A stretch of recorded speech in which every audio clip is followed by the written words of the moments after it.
पिछले कुछ लेक्चर्स में हमने रिफ्लेक्शन ऑफ लाइट को पढ़ा था, इस लेक्चर्स में हम लोग रिफ्रैक्शन ऑफ लाइट को पढ़ेंगे। तो क्या होता है रिफ्रैक्शन ऑफ लाइट, इसको पढ़ने से पहले आप एक बात समझ लीजिए कि मीडियम क्या चीज होती है। बेसिकली हम यहाँ पर ट्रांसपेरेंट मीडियम की बात करेंगे। ट्रांसपेरेंट मीडियम आप ऐसे समझ सकते हैं, कोई भी मटेरियल हो सकता है, वाटर हो सकता है, वाटर एक मीडियम है जिसमें लाइट प्रोपोगेट कर सकती है। ग्लास एक मीडियम हो सकता है जिसमें लाइट प्रोपोगेट कर सकती है। एयर एक मीडियम हो सकता है जिसमें लाइट प्रोपोगेट कर सकती है। वैक्यूम एक मीडियम हो सकता है जिसमें लाइट प्रोपोगेट कर सकती है। या इसके अलावा कोई भी ट्रांसपेरेंट लिक्विड एक मीडियम हो सकता है जिसमें लाइट प्रोपोगेट कर सकती है। डायमंड एक ट्रांसपेरेंट मीडियम हो सकता है जिसमें लाइट प्रोपोगेट कर सकती है। बेसिकली हम यहाँ पर ट्रांसपेरेंट मीडियम लेंगे और उस ट्रांसपेरेंट मीडियम में हम लाइट के प्रोपोगेशन और रिफ्रैक्शन के बारे में बात करेंगे। तो सबसे पहले मीडियम पता चल गया है कि मीडियम क्या हो सकता है। कोई भी ऐसा ट्रांसपेरेंट मटेरियल हो सकता है या अब्सेंस ऑफ मटेरियल वैक्यूम हो सकता है जहां पर लाइट प्रोपोगेट कर सकती है, एक प्लेस से दूसरे प्लेस को जा सकती है। अब यहाँ पर हमको पता करना पड़ेगा, यहाँ पर जो है हमारे पास दो टाइप के मीडियम होंगे, एक होगा रेयर और एक होगा डेंसर। अब ना तो कोई मीडियम रेयर होता है और ना ही डेंसर होता है। जब दो मीडियम्स का आपस में हम कंपैरिजन करते हैं, जो मीडियम कंपैरेटिवली ज्यादा डेंस होता है, ज्यादा भारी होता है, जिसके मॉलिक्यूल और पार्टिकल्स ज्यादा पास होते हैं, वो डेंसर कहलाता है। और जिसके मॉलिक्यूल कंपैरेटिवली थोड़ा दूर होते हैं वो रेयर कहलाएगा। मैं यहाँ पर आपको कंपेयर करके दिखाता हूँ। जैसे अगर हम वाटर और गिलास में कंपैरिजन करें तो गिलास जो है वो डेंसर मीडियम हो जाएगा और वाटर रेयर मीडियम हो जाएगा। और यहीं पर अगर हम वाटर और एयर में कंपैरिजन करते हैं तो वाटर जो है वो डेंसर मीडियम हो जाएगा और एयर जो है वो रेयर मीडियम हो जाएगा। क्योंकि वाटर के मॉलिक्यूल एयर के मॉलिक्यूल की कंपैरिजन में ज्यादा पास में होते हैं, ग्लास के मॉलिक्यूल की कंपैरिजन में थोड़ा दूर रहते हैं। तो यहाँ से पता चल जाता है कि कोई भी मीडियम ना तो एब्सोल्यूट डेंसर है ना ही रेयर है। तो ये सिर्फ कंपेयर करने का पता चलता है। हाँ, वैक्यूम जो है वो एब्सोल्यूट रेयर मीडियम माना जाता है क्योंकि इससे ज्यादा रेयर अभी तक कुछ होता नहीं है।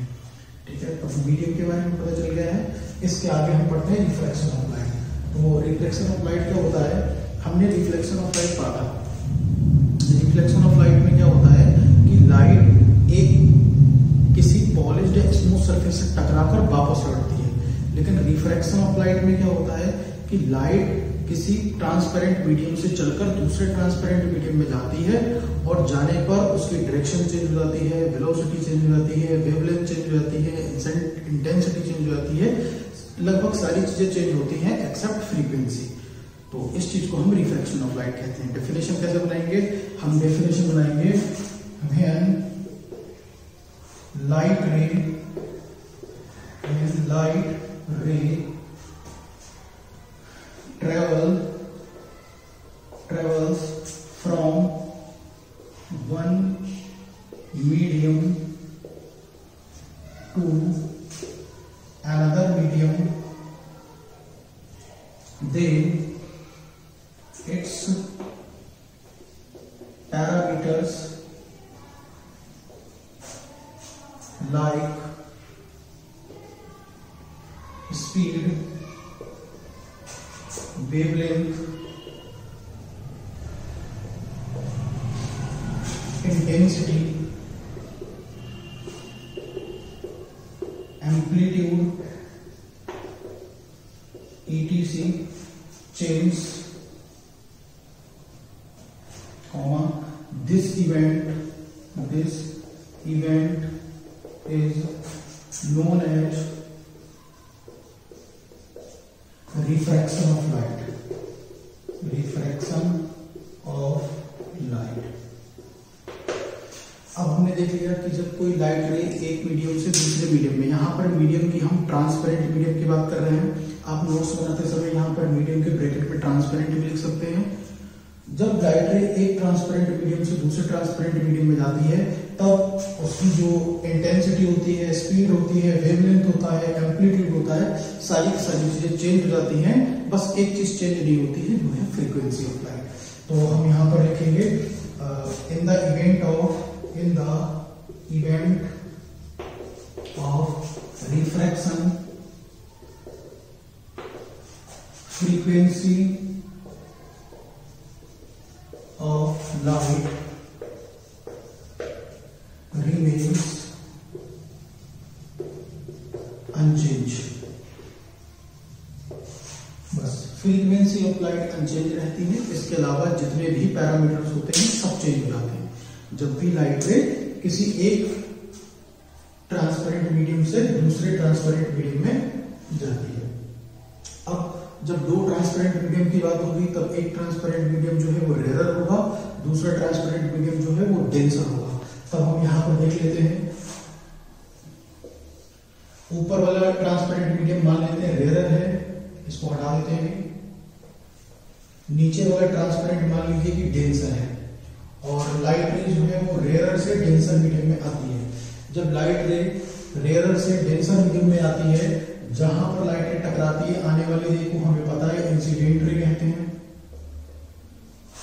जिस पॉइंट पर टकराती है उसको पॉइंट ऑफ इंसिडेंट कहते हैं। पॉइंट ऑफ इंसिडेंट पे 90 डिग्री की लाइन खींचते हैं जिसको हम नॉर्मल कहते हैं। ये चीज नॉर्मल होगी। तब ये क्या करती है, जब भी कोई लाइट रे रेयर मीडियम से डेंसर मीडियम में आती है तब ये नॉर्मल की तरफ बेंड कर जाती है इस तरीके से। ठीक है, ये पॉइंट ऑफ इंसिडेंट है। और इसका अपोजिट क्या होता है, अपोजिट ये होता है जब लाइट रे डेंसर मीडियम से रेयर मीडियम में जाती है तब ये away from the normal bend होती है। ये पॉइंट ऑफ इंसिडेंट है और ये नॉर्मल है। यहां पर हम एन को क्या कहेंगे, नॉर्मल, ए को क्या कहेंगे, पॉइंट ऑफ इंसिडेंट, और यहां पर नॉर्मल, जैसा पिछले लेक्चर में हमें पता था रिफ्लेक्शन वाले में, तो इसमें भी सिमिलर ही होगा। नॉर्मल और इंसिडेंट रे के बीच में जो एंगल बनेगा उसको इंसिडेंट एंगल कहेंगे। नॉर्मल और रिफ्रैक्टिव रे के बीच जो एंगल बनेगा उसको रिफ्रैक्टिव एंगल कहेंगे। यहां पर भी सेम होगा, यहां पर भी सेम होगा। ये क्या होती है, ये होती है रिफ्रैक्टिव रे, रिफ्रैक्टिव रे।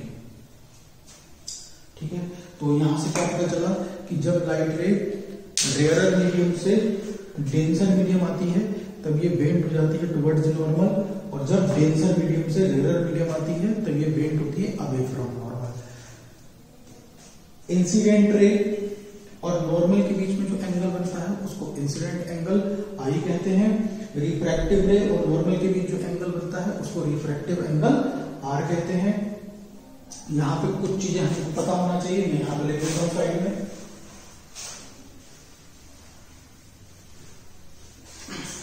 पहला थॉट हमको ये पता होना चाहिए, पहला पॉइंट ये पता होना चाहिए कि लाइट की स्पीड जो है, the speed of light, the speed of light, the speed of light is more in rarer medium than denser. That means light की जो स्पीड होती है वो रेयर मीडियम में ज्यादा होती है, डेंसर मीडियम में कम होती है। यहां से ये बात पता चल चुकी है कि जब लाइट रे रेयर मीडियम से डेंसर मीडियम आती है बेंड होती है टुवर्ड्स नॉर्मल, और डेंसर मीडियम से रेयर मीडियम जाती है तो बेंड होती है अवे फ्रॉम नॉर्मल। जैसे हमारे रिफ्लेक्शन के दो लॉ थे वैसे ही हमारे रिफ्रैक्शन के भी दो लॉ हैं। तो हम यहां पढ़ने वाले हैं law of refraction of light, refraction of light.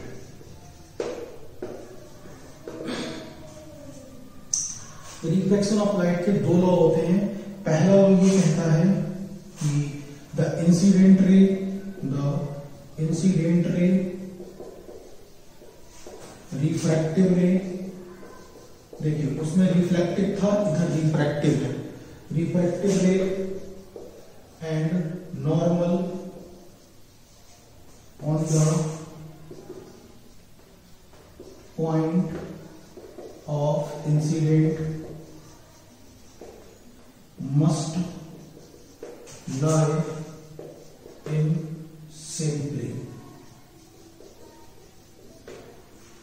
लगभग वैसा ही लॉ है जैसा हमारा रिफ्लेक्शन का था, बस यहाँ पर रिफ्रैक्टिव रे आ चुकी है। सेकंड जो लॉ है वो इंपॉर्टेंट है क्योंकि इसके सेकंड लॉ को हम कहते हैं Snell's law.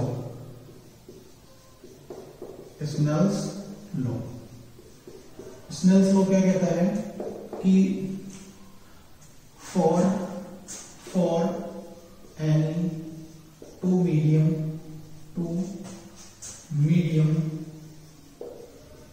And same colour of light,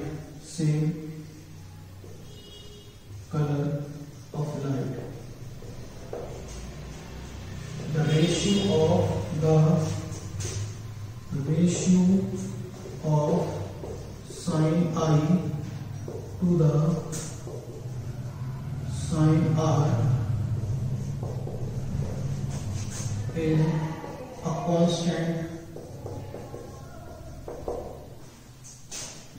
a constant, this constant is known as refractive index of second medium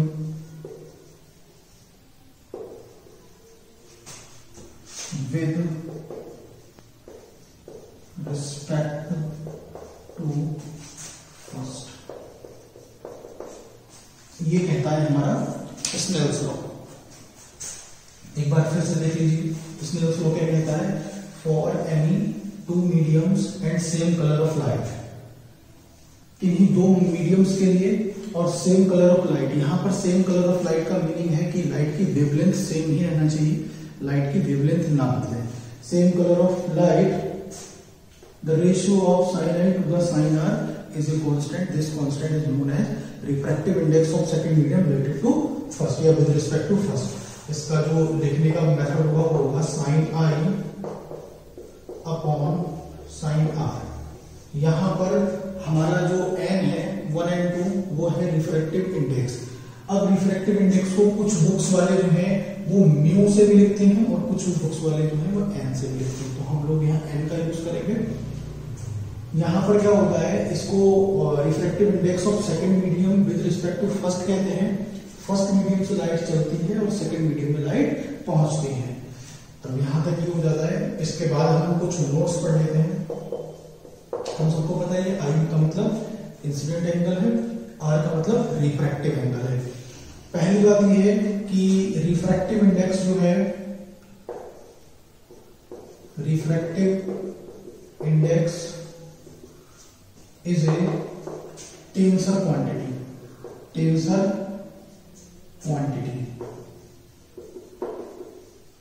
it has no unit and dimension। That means जो हमारा रिफ्रैक्टिव इंडेक्स है वो tensor quantity भी है, जैसा कि बच्चों आप लोगों ने पढ़ा होगा वेक्टर, स्केलर, वैसे क्वांटिटी टेंसर भी होती है। तो रिफ्रैक्टिव इंडेक्स जो है वो एक टेंसर क्वांटिटी है, साथ ही साथ ना तो इसका कोई यूनिट होता है और ना ही कोई डायमेंशंस होती है। आगे चलते हैं, थोड़ा सा और आगे देख लेते हैं। अगला नोट देख लेते हैं कि जो रिफ्रैक्टिव इंडेक्स होता है RD, इसका मतलब है लाइट रे रेयर मीडियम से चलेगी और कहां पहुंचेगी, डेंसर मीडियम में पहुंचेगी। तो रेयर मीडियम का रिफ्रैक्टिव इंडेक्स रेयर मीडियम से चलेगी डेंसर में पहुंचेगी। इसको पढ़ते हैं refractive index of denser medium related to rare. ये हमेशा 1 से ज्यादा होता है, दैट मींस इसकी वैल्यू हमेशा 1 से ज्यादा होगी। दूसरी बात, अगर हम पढ़ते हैं refractive index of rare medium related to denser, तब इसकी वैल्यू हमेशा 1 से कम रहती है।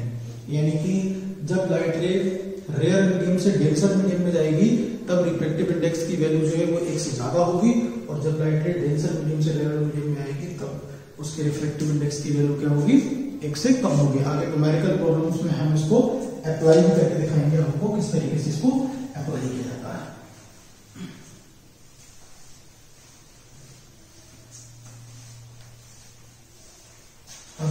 कुछ टर्म्स आती हैं, जैसे मैं देख लेता हूं। पहली टर्म्स जो है वो है absolute refractive index. Absolute refractive index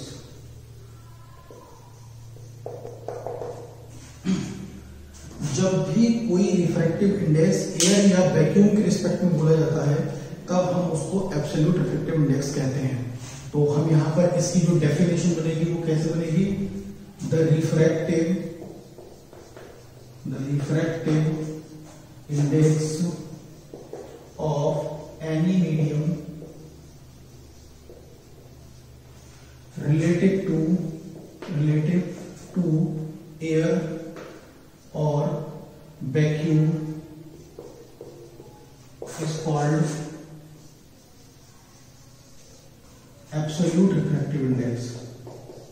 Absolute refractive index.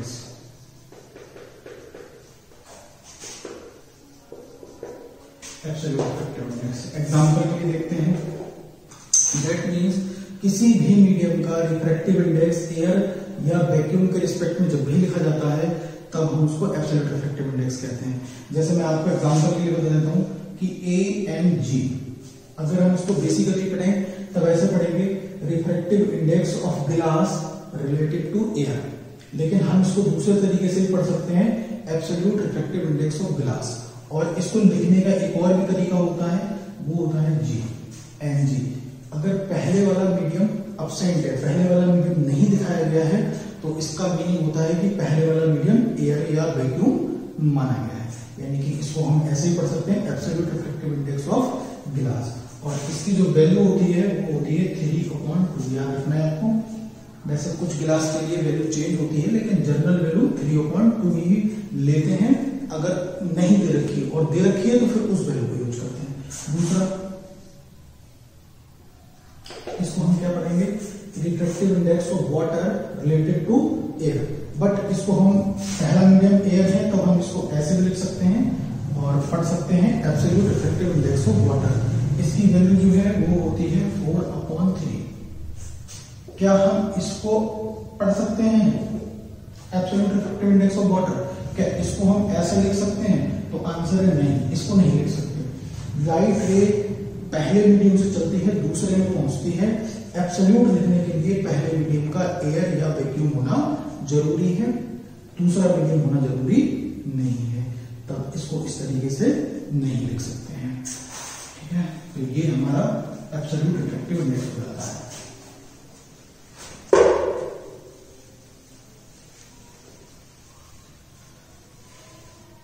आगे चलते हैं और देखते हैं हाइगेंस का प्रिंसिपल। हाइगेंस प्रिंसिपल, वैसे तो हाइगेंस प्रिंसिपल हम नेचर ऑफ लाइट में कंप्लीटली हाइगेंस की हर एक थ्योरी को पढ़ने वाले हैं, हाइगेंस की सेकेंडरी वेवलेट थ्योरी को पढ़ने वाले हैं। लेकिन यहाँ पर हम लोग बस एक छोटा सा बस खाली हाइगेंस का वो प्रिंसिपल पढ़ लेते हैं जो उसने रिफ्रैक्शन के बारे में कहा है। आगे हम उसका डेरिवेशन भी करेंगे। तो हाइगेंस का कहना है कि अगर पहले मीडियम में लाइट की वेलोसिटी v1 हो, दूसरे मीडियम में लाइट की वेलोसिटी v2 हो, ऐसे, तब v1 और v2 का जो रेशियो होता है वो इक्वल होता है refractive index of second medium with respect to first. यानी कि अगर पहले मीडियम में लाइट की वेलोसिटी v1 है और दूसरे मीडियम में लाइट की वेलोसिटी v2 है, तब जो पहले मीडियम के रिस्पेक्ट में दूसरे मीडियम का रिफ्रैक्टिव इंडेक्स होगा, उसमें कुछ ये रिलेशन होता है। तब हम इसको थ्योरी में बोल सकते हैं द रेशियो ऑफ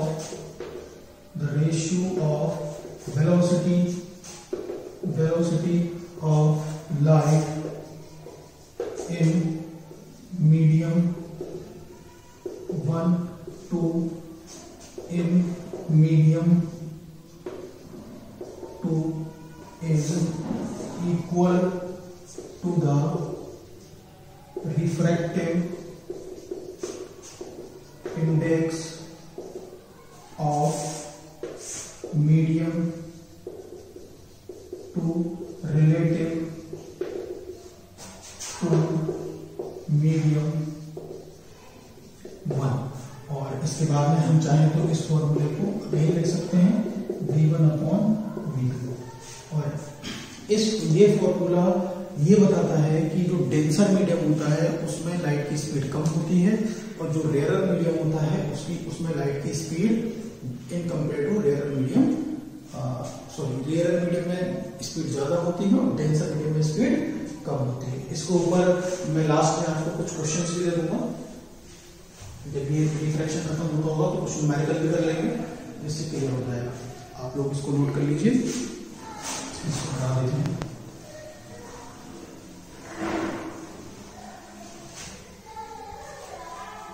इसके बाद में अब कुछ और टर्म्स हैं उनको हम पढ़ लेते हैं, जैसे कि एक टर्म्स आती है critical angle. Critical angle, critical angle को कभी कभी सी से लिखते हैं, तो हम सी से ही लिख लेते हैं। कुछ बुक्स में से आई सी लिखते हैं सफिक्स में, तो जिससे चाहो उससे यूज कर लो, मोस्टली सी से यूज करते हैं। क्रिटिकल एंगल क्या होता है? जब लाइट रे इस तरीके से मूव करती है, इंसिडेंट रे आती है और जो रिफ्रैक्टिव रे होती है वो इस तरीके से यहां मूव करना शुरू कर देती है। दैट मींस ये जो एंगल होता है रिफ्रैक्टिव एंगल, इसकी वैल्यू हो जाती है 90 डिग्री। तब हमको पता है कि लाइट रे ये नॉर्मल से अवे हुई है, तब ये वाला मीडियम डेंसर होगा और ये रेयर होगा। तो सबसे पहली बात तो ये है कि लाइट रे डेंसर मीडियम से रेयर मीडियम में आती है, और अगर रिफ्रैक्टिव एंगल की वैल्यू 90 डिग्री होती है तब इंसिडेंट एंगल को कहते हैं क्रिटिकल एंगल। ये पॉइंट ऑफ इंसिडेंट रहेगा, नॉर्मल रहेगा। डेफिनेशन कैसे बनाते हैं? जब लाइट रे डेंसर मीडियम से रेयर मीडियम में आती है और अगर रिफ्रैक्टिव एंगल की वैल्यू 90 डिग्री हो जाए तब इंसिडेंट एंगल को ही हम क्रिटिकल एंगल कहते हैं। बेसिकली क्रिटिकल एंगल जो है वो रिफ्रैक्टिव एंगल, वो इंसिडेंट एंगल होता है। तब हम इसकी डेफिनेशन यहां से बनाते हैं, when ray incident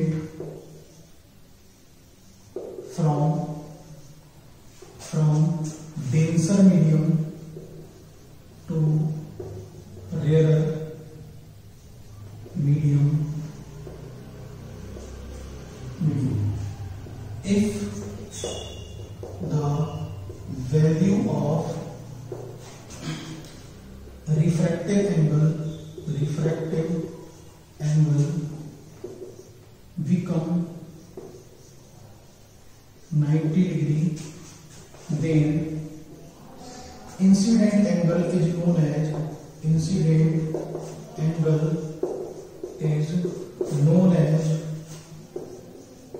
refractive angle.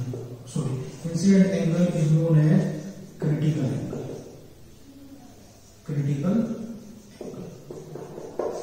ये होगा जब लाइट रे डेंसर मीडियम से रेयर मीडियम जाती है, तब अगर रिफ्रैक्टिव एंगल की वैल्यू 90 डिग्री हो जाती है तब इंसिडेंट एंगल को ही क्रिटिकल एंगल कहते हैं। यहां पर एक रिलेशन है, वो रिलेशन है n=1/sin c। यहां पर जो होगा वो रेयर से डेंसर का ही लिया जाएगा, तो रेयर से डेंसर का जो रिफ्रैक्टिव इंडेक्स होता है वो इस तरीके से लिया जाता है। यहां पर आपको बेसिक बात ये पता होना चाहिए कि रिफ्रैक्टिव इंडेक्स हम हमेशा रेयर टू डेंसर ही लिखते हैं, यानी कि लाइट को रेयर से चलता हुआ मानते हैं और डेंसर में पहुंचता हुआ मानते हैं। जो पहला मीडियम होता है लाइट रे वहां चलती है, और जो दूसरा मीडियम होता है लाइट रे वहां पहुंचती है। तो एक छोटा सा रिलेशन है क्रिटिकल एंगल और रिफ्रैक्टिव इंडेक्स में। इसके बाद में हम देखते हैं, अच्छा यहां पर एक कंडीशन भी हो सकती है कि क्रिटिकल एंगल बनने की नेसेसरी कंडीशन क्या है। तो क्रिटिकल एंगल बनने की नेसेसरी कंडीशन ये है कि light ray must be travel from denser medium to rare medium. इसके बाद हम सेकंड चीज देख लेते हैं, टोटल इंटरनल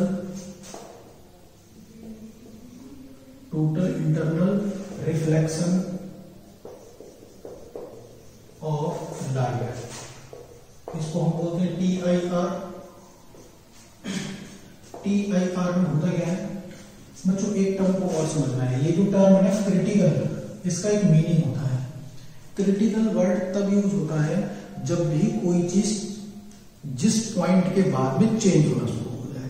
तो अगर हम क्या करते हैं, आप इस डायग्राम को ध्यान से देखिए, अगर हम इस लाइट रे को जो कि इंसिडेंट रे है इसको नीचे की ओर खींचते हैं तभी रिफ्रैक्टिव रे ऊपर जाएगी, यानी कि अगर मैं इसको इस तरीके से खींचूंगा तब ये वाली रे इस तरीके से यहाँ ऊपर जाएगी, यानी कि ये रे इधर बढ़ेगी, अगर ये रे इधर बढ़ेगी, इसका मतलब है।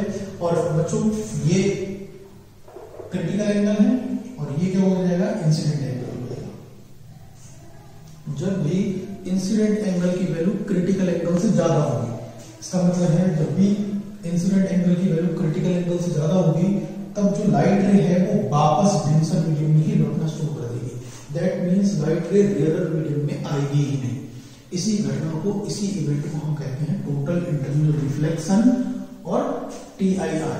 हम सबको मालूम है रिफ्लेक्शन में क्या होता है, लाइट रे जिस मीडियम से जाती है टकरा के उसी मीडियम में वापस लौटती है।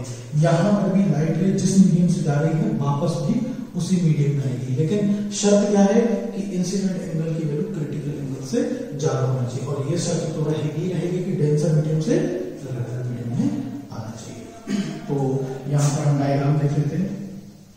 इस तरीके का डायग्राम होगा, ये इंसिडेंट रे होगी, ये इंसिडेंट रे होगी, इंसिडेंट रे, और इसको हम बोलेंगे रिफ्लेक्टिव रे। रिफ्लेक्टिव रे क्योंकि यहां पर हुआ है रिफ्लेक्शन ना कि रिफ्रैक्शन। ये वाला मीडियम होगा डेंसर और ये वाला मीडियम होगा rare.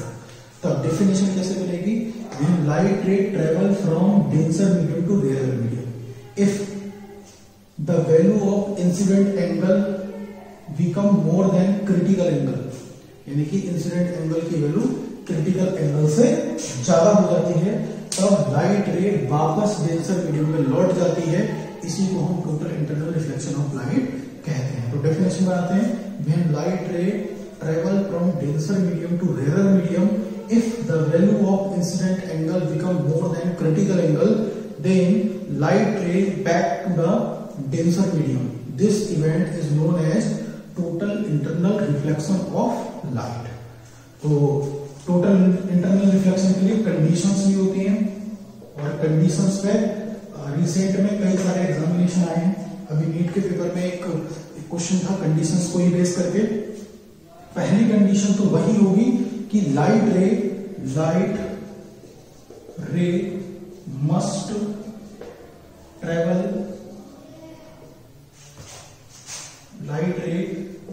Travel from D to R, यानी कि डेंसर मीडियम से रेयर मीडियम में जाना चाहिए। दूसरी कंडीशन क्या होगी, the value of incident angle must be more than critical angle.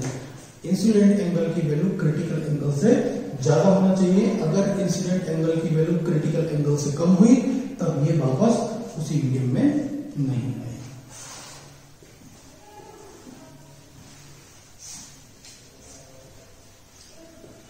इसके बाद एक दो बात और बची है रिफ्रैक्शन में, फिर हम ये खत्म करते हैं।